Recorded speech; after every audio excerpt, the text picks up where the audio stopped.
ആധുനിക ലോകത്തിലെ ഏറ്റവും വലിയ വിശുദ്ധ എന്ന് 10-ാം പിയൂസ് മാർപ്പാപ്പ വിശേഷിപ്പിച്ച വിശുദ്ധ ചെറുപുഷ്പത്തിൻ്റെ തിരുനാൾ ഒക്ടോബർ 1-ാം തീയതിയാണല്ലോ ആഘോഷിക്കുന്നത്.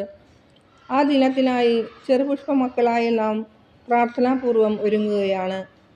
നവനാളിൻ്റെ ഈ ആദ്യ ദിനത്തിൽ വിശുദ്ധ ചെറുപുഷ്പത്തിൻ്റെ ജീവിതത്തിൽ നിറഞ്ഞു നിന്നിരുന്ന പ്രത്യാശ എന്ന പുണ്യത്തെക്കുറിച്ചാണ് നാം വിചിന്തനം ചെയ്യുക. വചനം ഇപ്രകാരം പറയുന്നു: ദൈവമഹത്വത്തിൽ പങ്കുചേരാമെന്ന പ്രത്യാശയിൽ നമുക്ക് അഭിമാനിക്കാം. മാത്രമല്ല, നമ്മുടെ കഷ്ടതയിലും നമുക്ക് അഭിമാനിക്കാം. എന്തെന്നാൽ കഷ്ടത സഹനശീലവും, സഹനശീലം ആത്മധൈര്യവും, ആത്മധൈര്യം പ്രത്യാശയും ഉളവാക്കുന്നു. വിശുദ്ധ ചെറുപുഷ്പം സ്വർഗം സ്വപ്നം കണ്ട് ജീവിച്ചവളാണ്. അതിനാൽ എത്രയും വേഗം സ്വർഗത്തിൽ എത്തിച്ചേരാൻ അവൾ കൊതിച്ചു.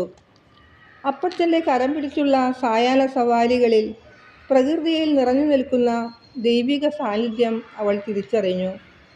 ആകാശത്ത് തീ ആകൃതിയിൽ നിലയുറപ്പിച്ചിരിക്കുന്ന നക്ഷത്രങ്ങളെ കണ്ട് എൻ്റെ പേര് സ്വർഗത്തിൽ എഴുതപ്പെട്ടിരിക്കുന്നു എന്ന് അപ്പച്ചനോട് അവൾ വിളിച്ചു പറയുമായിരുന്നു. തൻ്റെ ജീവിതം ഈ ലോകത്തിലെ മായാമോഹങ്ങളിൽ അലിഞ്ഞ് ഇല്ലാതാകാനുള്ളതല്ല എന്ന തിരിച്ചറിവ് എത്രയും വേഗം ജീവിതം ഈശോയ്ക്കായി സമർപ്പിക്കാൻ അവളെ പ്രേരിപ്പിച്ചു. എന്നാൽ അതിനുള്ള പ്രായമായില്ല എന്ന ഒറ്റ കാരണത്താൽ അവൾ മുട്ടിയ വാതിലുകളെല്ലാം അവൾക്കെതിരെ അടഞ്ഞു. പക്ഷേ അവൾ നിരാശയായില്ല, പ്രത്യാശയോടെ കാത്തിരുന്നു. ആ കാത്തിരിപ്പിനൊടുവിൽ 1888 ഏപ്രിൽ 9-ാം തീയതി മെത്രാൻജൻ്റെ അനുമതിയോടെ അവൾ ലിസ്യു കർമ്മലമഠത്തിൽ പ്രവേശിച്ചു. ഒരു നവസന്യാസിനി ആയിരിക്കുമ്പോൾ തന്നെ ഒട്ടനവധി മാനസിക ബന്ധങ്ങളിലൂടെയും ശാരീരിക രോഗങ്ങളിലൂടെയും അവൾക്ക് കടന്നു പോകേണ്ടി വന്നു. എങ്കിലും അവൾ പതറിയില്ല. എല്ലാ സഹനങ്ങളും ആത്മാക്കളുടെ രക്ഷയ്ക്കായി അവൾ കാഴ്ചവെച്ചു. ചെറുപ്രായത്തിൽ തന്നെ പാപികളുടെ മാനസാന്തരത്തിനായി പ്രാർത്ഥിക്കാനുള്ള വലിയ ദാഹം അവളിൽ മുളയെടുത്തിരുന്നു. അതിന് ഉത്തമ ഉദാഹരണമാണ് ഫ്രാൻസിനി എന്ന കൊടും കുറ്റവാളിയുടെ മാനസാന്തരത്തിനായുള്ള അവളുടെ നിരന്തരമായ പ്രാർത്ഥനയും പ്രത്യാശയോടെയുള്ള കാത്തിരിപ്പും. അതിൻ്റെ ഫലം കണ്ട് തൃപ്തി അടയാനുള്ള ഭാഗ്യം നല്ലവനായ ദൈവം അവൾക്ക് നൽകി.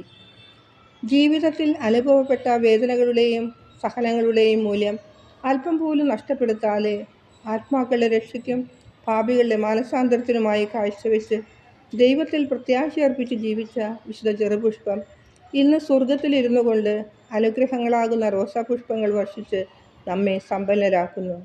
നമുക്ക് അവളുടെ മാധ്യസ്ഥം തേടാം. സ്വർഗത്തിലെ എൻ്റെ ജീവിതം ഭൂമിയിൽ നന്മ ചെയ്യാനായി ഞാൻ വിനിയോഗിക്കും എന്ന വാഗ്ദാനം നിറവേറ്റിക്കൊണ്ട് ഭൂമിയിലേക്ക് അനുഗ്രഹങ്ങൾ പൊഴിച്ചുകൊണ്ടിരിക്കുന്ന വിശുദ്ധ ചെറുപുഷ്പമേ, ഞങ്ങളുടെ ജീവിതത്തിൽ അനുഭവപ്പെടുന്ന ബുദ്ധിമുട്ടുകളിലും പ്രയാസങ്ങളിലും നിരാശരാകാതെ പ്രത്യാശയോടെ ജീവിക്കാൻ ഞങ്ങളെ സഹായിക്കണമേ.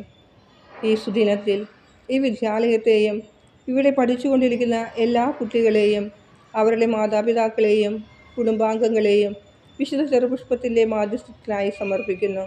സമാധാനവും സന്തോഷവും നിറഞ്ഞ കുടുംബാന്തരീക്ഷവും പഠന സാഹചര്യങ്ങളും അവർക്കുണ്ടാകുവാനും മൂല്യങ്ങളിൽ അടിയുറച്ച് വളരുവാനും വേണ്ട കൃപ വിശുദ്ധ ചെറുപുഷ്പമേ അങ്ങേ മാധ്യസ്ഥം വഴി അവർക്ക് വാങ്ങിക്കൊടുക്കണമേ.